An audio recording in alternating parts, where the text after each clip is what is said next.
Hello there, welcome to the Mali channel. With me today is our very first male guest. I am so honored to have you on our show. Mr. Jeff Koinange. Thank you. In the room it said, Mr. Koinange or Koinange. Yeah, Mr. Koinange. And the many other names that your people have coined. Yeah. Thank you. Thank you for making the time. It's an honor. Thank you for welcoming me. Thank you for having me be a part of Mali. Yes. In fact, the introduction is you are now part of the Mali team. You're dressed in Mali. Do you like your watch? Love it. Looks very good on you. Great timepieces, great bracelets, and the shades, huh? The shades. Oh, you're going to wear that in a bit. You know I will. Yeah? You know I'm so happy you like Mali. Yeah, and we're happy to have you on board. Thank you. But before we even get into that conversation, I want to talk about you. You've written a book. We know you for the amazing work you've done. Yeah. You even have an Emmy Award. I wish you came with it. I can see it for myself and say I've held one before. I should have brought it. You should have brought it. But let's start with, this is the month of March. Yes. And I know we celebrated women. Happy Women's Day to all the women out there. Happy Women's Day, indeed. Yes. But also, for me, it's a month of just, and this is just from the date, March 4th. I take that literally, just reminding us. It's they say the one date that has a statement. Like literally, go forth, go after your dreams. Yeah. For you, when you read your book, like Jeff, you just went after it. From Pan Am, Reuters, CNN, and I could be skipping some. What gave you the courage to go after your dreams? Yeah. You know, it's funny you mentioned the month of March. It's really. Is that when you? No. Oh, okay. It's very symbolic in my family. I was born on January 7th, right? Okay. 1966. All right. My dad. Now you know how old he is. Yeah, exactly. There you go. Do the math. My dad died on March 7th, 1966. Oh, I'm sorry. Do the math. Oh, wow. I was 2 months old. Oh, my. So he left my mom, who was 28 years old then, very young, in the 60s. Can you imagine in the 60s? Yeah. With 4 children. Wow. My oldest sister. 2-month-old baby. Imagine, my oldest sister was 4.5 years old. Okay. And then my other sister 2.5, my brother 1.5, and I was 2 months old. Oh my. And I saw the pictures in the book. You look a lot like him. Really? You do. Really? I really do. You well, for me, yeah. I saw that. Yeah. But so you never got to know him, see him, imagine. Never knew him. So this month of March, we celebrated, because I'm 57. Okay. We commemorate every year. Oh. But my mom pointed out this year, he would have been 100 years old. Wow. Because he was 43 when he died, plus 57, which is my age. Oh, wow. He would have been 100 years old. So when you mention March, I say, wow. It's a special time. It's a special month. It's a special month. So when you ask me what drove me, what made me be what I am, I think it's that drive. When you grow up without a father, when you grow up without that base, that foundation, but my mom was my father and my mother. She was both. And the job she did, we could never thank her. It's not easy. We could never thank her. Of course. And again, we're talking about the 60s and 70s where nobody was widowed then. Nobody was, and she raised us. And not much power was given to it. No. Yeah. There was but nothing. She did it. Yeah. There was nothing, no structures, no nothing. And she didn't remarry. She didn't abandon us. She just raised us. And she said one thing she'll give us is a foundation. She'll give us education. Fantastic. So she took us to the best schools. Oh, bless her. Can you imagine? The best schools. So, St. Mary's. My brother went to Lenana. My sisters went to Limuru Girls' School. Oh, wow. So she gave us that and she says, okay, now it's up to you. It's up to you. Do what you want.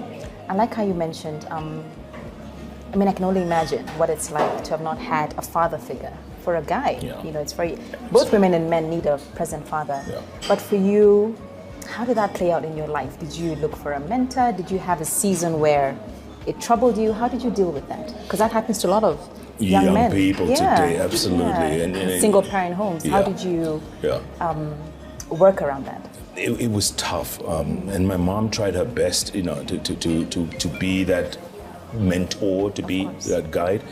A lot of times when especially when I went out into the world, that's when it hits you. Right. There is no father figure. There's something missing.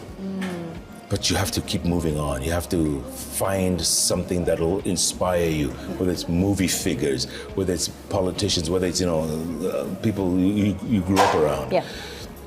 So it took a while. It took a while, and when I'm raising my son, I keep saying, "Wow, I didn't have this." Wow, so you're very intentional. Extremely. I didn't have this, and okay.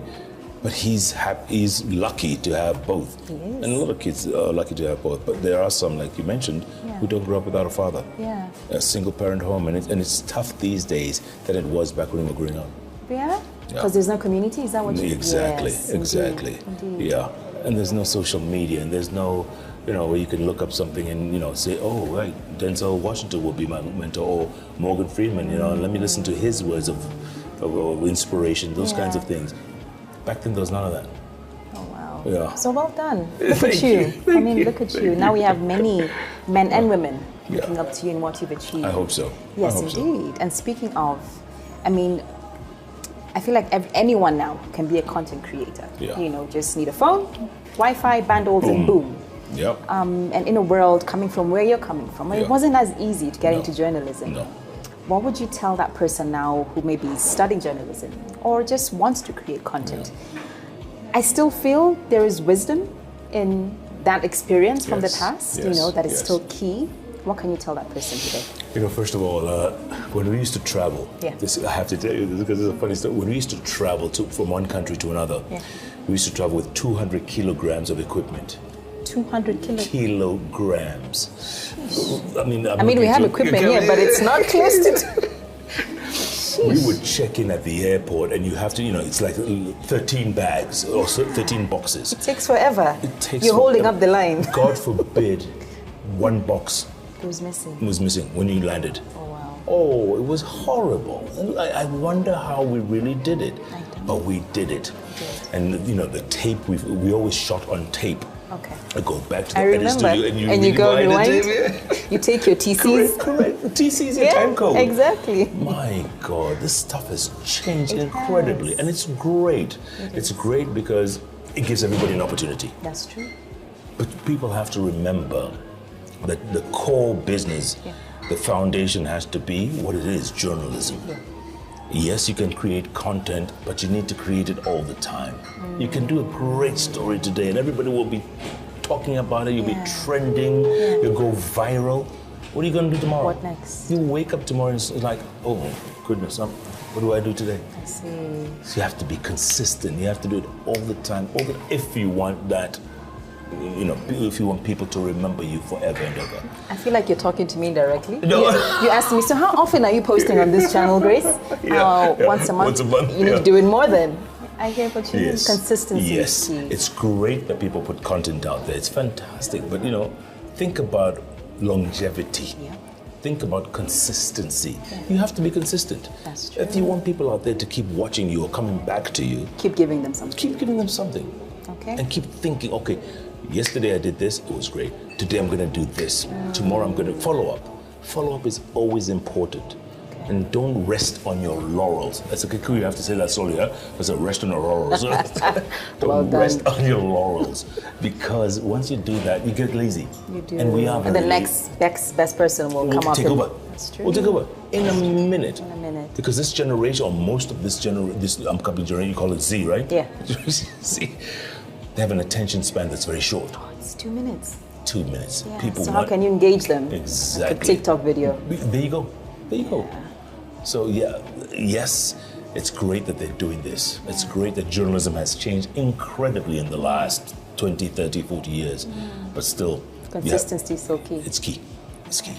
Okay. And just like the brand, consistency.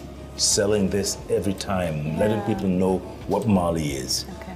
These timepieces that people will wear and say, wow, this is really good. Keep telling the story. Keep telling the story. What does Mali mean other than the country?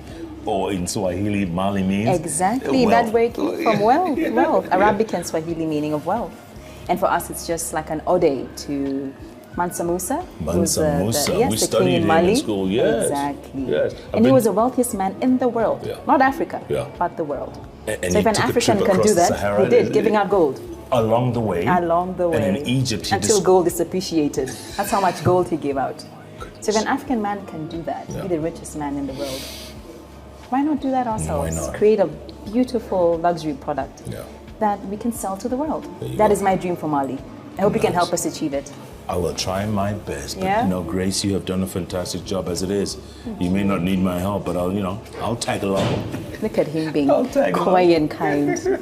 But I need to ask, from your successes, like I said, we've seen you work for CNN. You're now back home. Yeah. I don't know how he does it. You do a breakfast show, then you do a night show. Yeah. One, what gives you the drive to do that? Yeah. And what have been your biggest lessons from success? Look, I wake up at 4 o'clock every day, 4 a.m. and get ready for the radio show. So I leave home around maybe 4:45, around 5. I get to work around 5:20 and start, getting the papers, reading the background on the guests. And we start at 6 to 10, 4 hours of live radio every single day. And then on Wednesdays and Sundays, I have the JKL on Wednesday. And you've still done the morning show? Yeah, the next day, absolutely. So I finished the JKL at about midnight, get home around 12:30, sleep at about 1:30, wake up at 4:30, 3 hours of sleep. How do you do it? I really don't know, and I can't answer that because I have no clue. You don't know. But it's a drive, and I love what I do, and it's the passion, and this is what we have to teach this next generation, young generations. Yeah, the microwave, they just want to, it's not working, okay, what next? Next. It doesn't work like that, huh? No, and it's not going to work in 30 seconds or a minute and a half, like you said. It's not, because you got to wake up the next day. And you're going to do it again. And do it again. Yeah. And be better than you were yesterday. That's true. And next week, and next month, and next year. Remember that. It's a long game. It's a long game. It's a long game. And don't forget, people will, the minute you're off air, people forget you. That's true. If you say, oh, I'm tired of this, I can't do this anymore. They're like, okay. Next. Because there's a long line of people waiting to take over. Of course. A long line. It's rough. It's rough. So even by the time you decide to close that chapter, you have to be ready mentally, isn't it? You have to. But while you're doing it, remember there's an audience out there that watches you or listens to you every day. And you owe them. You belong to them. Don't take it for granted. Do not take it for granted, exactly. Right? Because they're going out of their way to watch you or listen to you. Whether it's in traffic, whether it's on their headphones, whether it's in the evening at home, chilling, relaxing with the family. They could watch something else while they're watching you. Bingo. And people, I get so much appreciation for people who come up to me and say, oh man, wow, well done, good stuff, we love what you do. Yeah. And I'm saying, these guys really watch. Although they say, the phrases that I use on TV, kids say, oh my.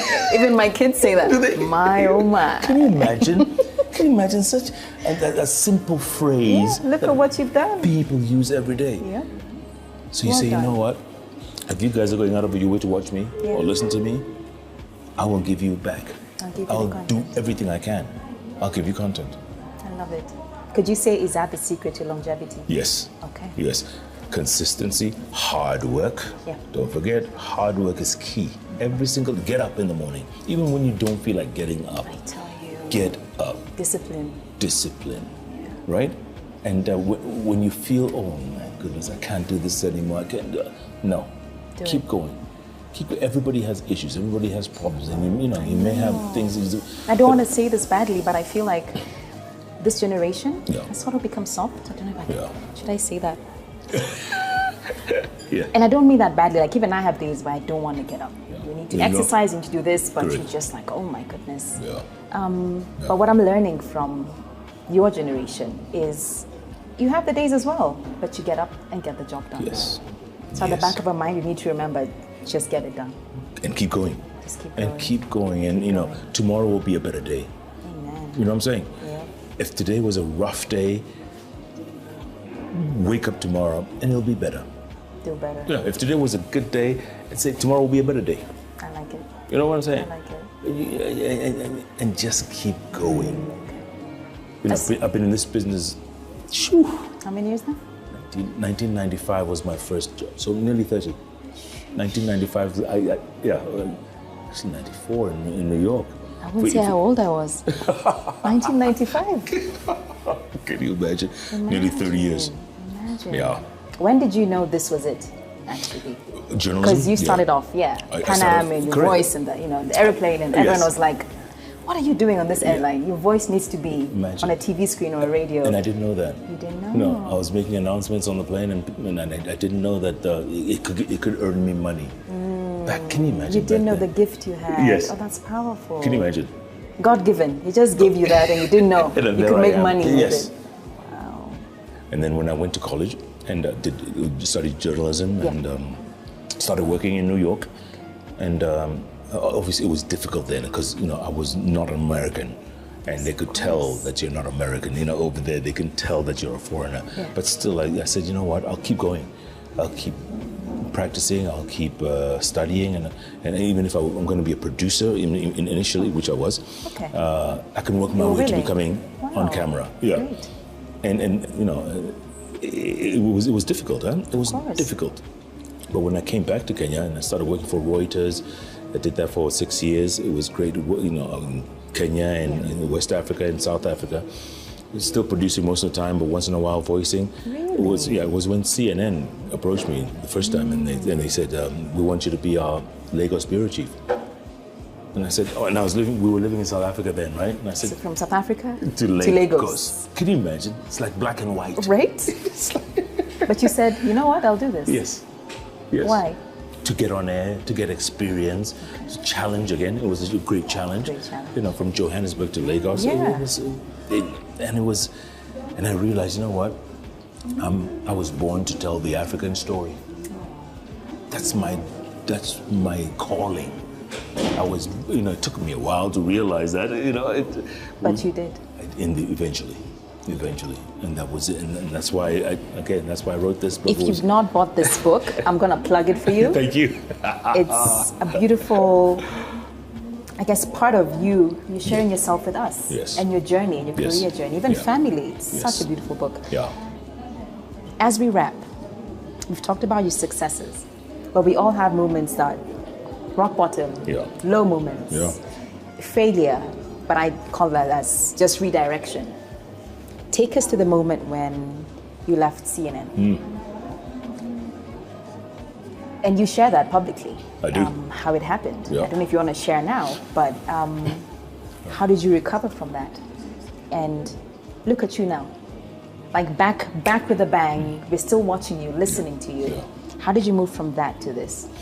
Great question. I mean, and this is a lesson. It's a life lesson for many people. And I feel like our biggest lessons are in those moments. Failure. Yeah, in the valley. Yeah. And coming back. And not giving up. Yeah. Because people think, oh God, the world has rejected me. Oh God, What now? Exactly, what now? And it was tough because, I had done a story in Nigeria and I had followed Brilliant story. In the war zone, and I would never change that again. If I had to do it again, I would never change it. It was a great story. And we got access to rebels that nobody had ever gotten access to. We went to places where the Nigerian military was never allowed to go to. So it was a great story, great footage. And we told the story. Yeah. And people loved it? And people loved it. It was received well? Really, really well.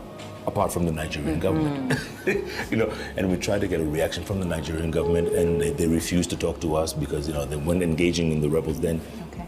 And there'd been a case where some Filipino hostages, Filipino the crew on a ship had been taken hostage by these rebels. And the public didn't know about that? Nobody knew. The whole, not even Manila, not even the Philippines knew. Wow. So when we aired this, and there was an outcry, and Manila was calling Lagos or Abuja and saying, what's going on? All because of Jeff? All because of that story we saw on CNN. So and the Nigerian government now decided, you know what, we're going to apply a lot of pressure. Either, we'll yank out all our advertising on CNN. This guy will be deported. We don't want him anymore. It was rough for a while. It was really rough. But the story was told. And most Nigerians really loved the story. I guess it was the government of the time that just said, you know what, this is not good. And CNN and I decided, you know what, let's part company. You're kidding me. Yeah. But isn't that what good journalism is? I thought so. I mean, look at John Allen now and what he's doing now. Fantastic stuff. Right? The Last Door is just incredible. And risky, huh? Risky. Very risky. And, but the truth is being told. Yeah.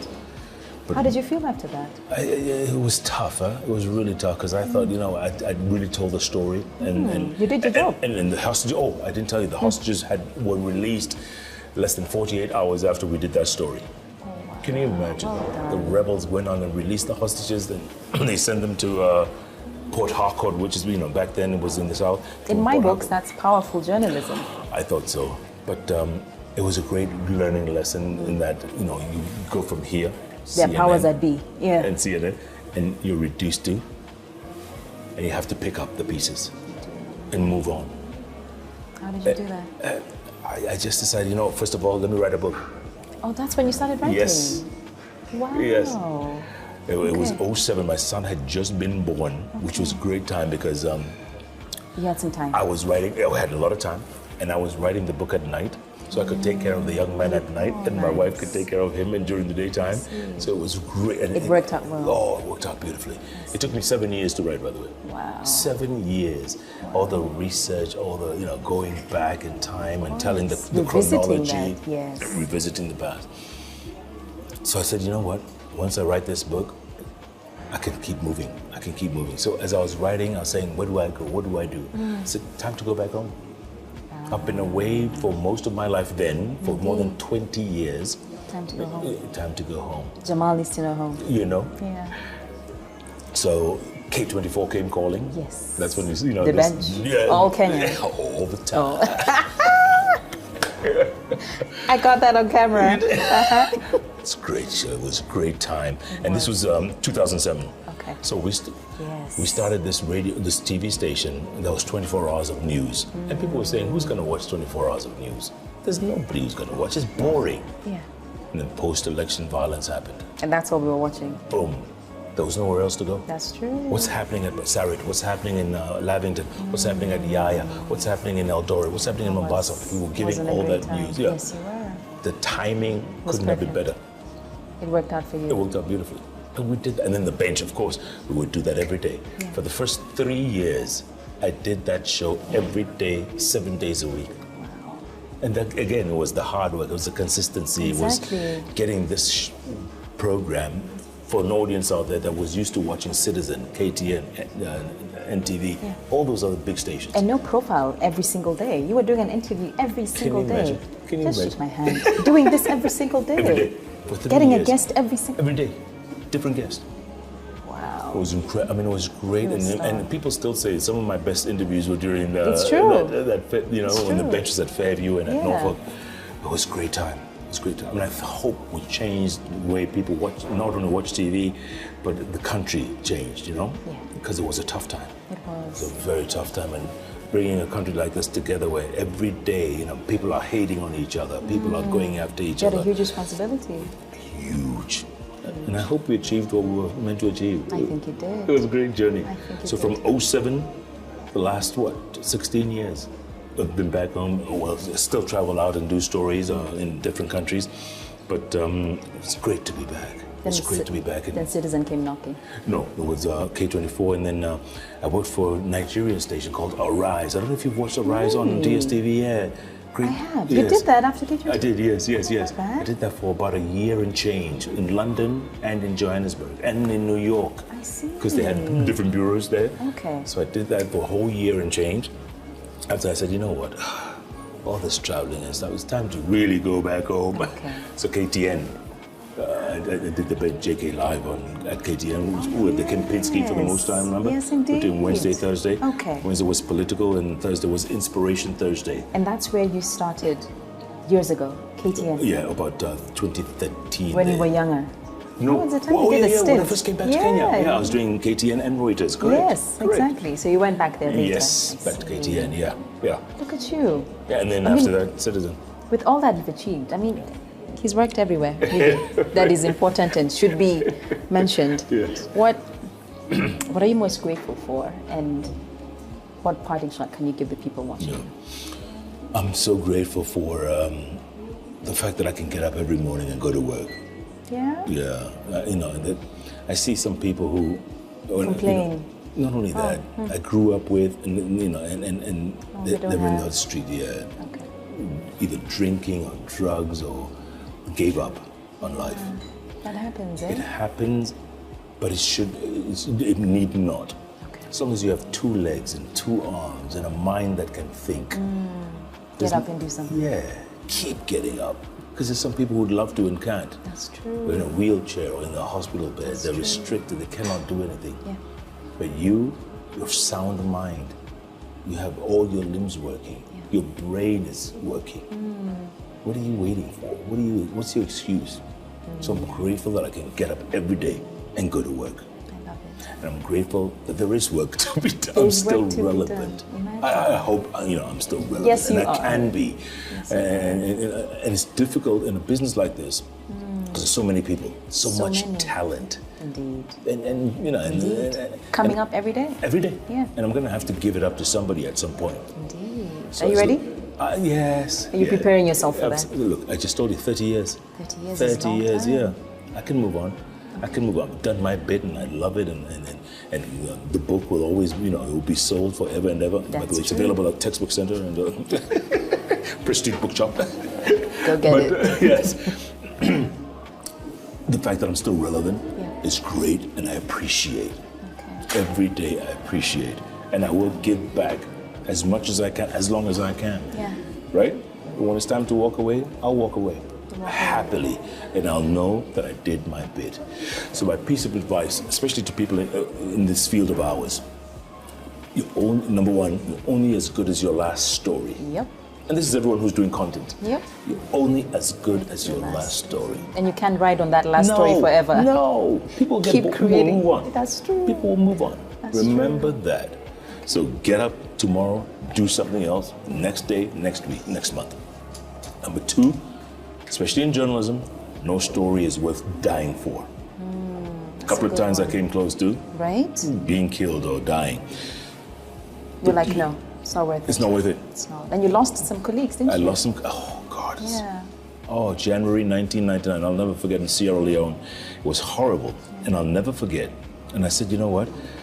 The thing about it is, they talked about those colleagues of mine who were killed the next day, the same day. Top news. At the bottom of the TV, top news, a picture, everything for the next 6 hours. 6 hours later, it was just a mention. Another 6 hours later, it was just that ticker on the bottom of the screen. Yeah. So-and-so killed, so-and-so killed. Just a scroll. The scroll. Boom. After that, They've forgotten. following month, following year, 10 years later, 20 years later, forgotten. Is it worth it? No. No story is worth dying for. I hope you're listening. John Alanamu. Yeah, exactly. I hope you're listening. Yes. Some great stuff he does. Yeah, I know. But you worry. You worry. You worry. You worry. Thank you, Jeff. Thank you so much for your time. Grace. We appreciate it. I'm Thank you. humbled. As am and I. it's an honor to work with you. Thank you. In Mali.